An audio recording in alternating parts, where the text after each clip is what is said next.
Hi everyone. Who can give me a good example of chronic stress? I'll wait as you're thinking. You probably don't have to think very hard because our entire year of 2020 has been nothing but one gigantic long series of chronic stressful events, right?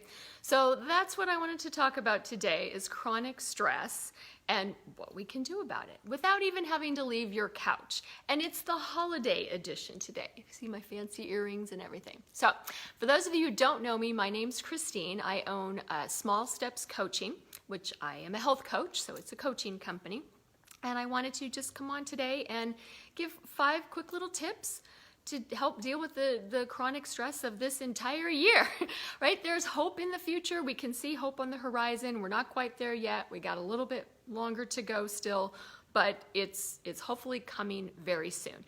But this year has been a lot of, right, loss of sense of control, probably lacking some motivation and just in general feeling out of sorts. So what can we do to combat that?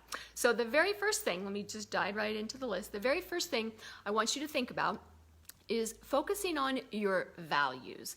And what I mean by values is kind of your why power. I call it your why power.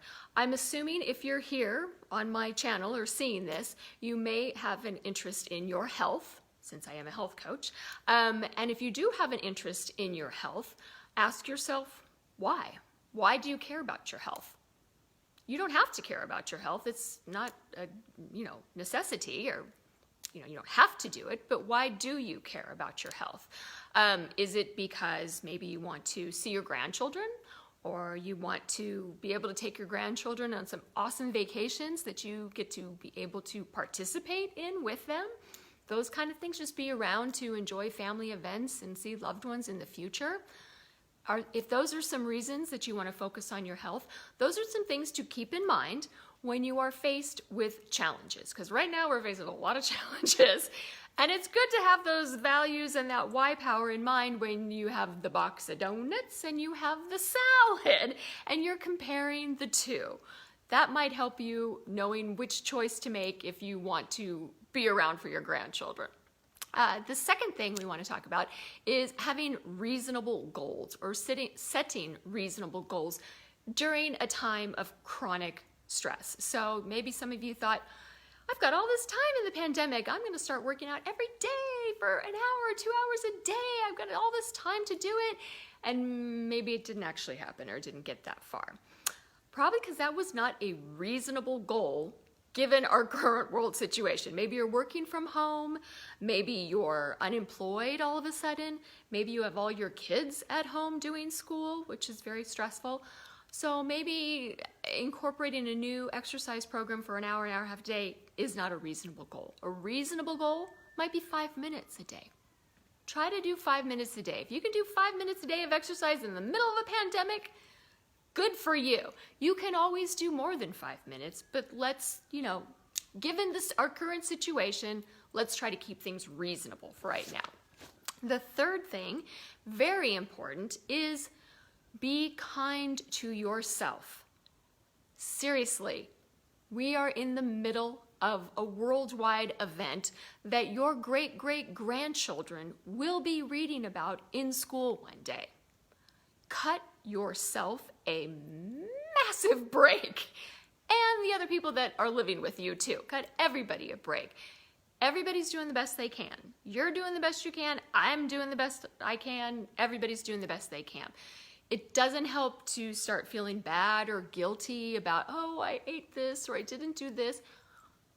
Right? Move on, be nice to yourself, be compassionate to yourself, and we'll get through this and things will get better. But you cannot beat yourself up. Guilt absolutely does not help you at all in the long run. Fourth thing to think about as you're on your couch, again, you don't have to get off your couch to do these things, is focus on gratitude. And you may be saying, we're in the middle of a pandemic. Yes, I know. I am well aware. However, there are still things to be grateful for. I will even give you the first one for free.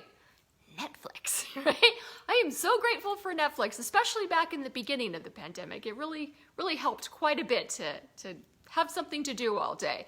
But come up with at least 2 other things that you can be grateful for. And actually, better than things to be grateful for, what people are you grateful for to have in your life? Because that's what really counts. It's not the things, it's the people. So what people are in your life that you are grateful for? And that brings me to the last 5th coping skill, which is actually reaching out and connecting with people is a tremendous way to help your stress and to help that other person's stress. You actually, when you help other people, you really are helping yourself too.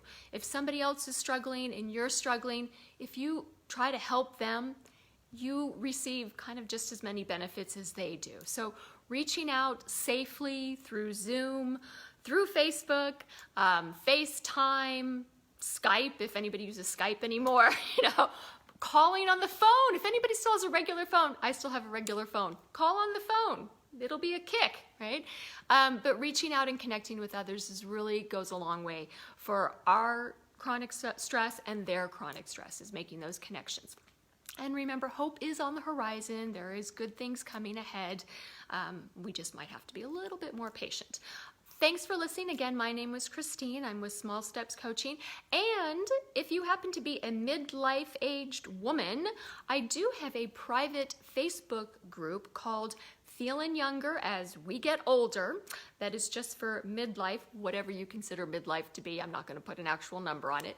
But female, come on over and I do more of these kind of things. Actually, tomorrow in that private Facebook group, I plan on discussing a little bit about emotional eating in regards to chronic stress and some tips for that. So hope you enjoyed this and see you again next time. Bye. Thanks.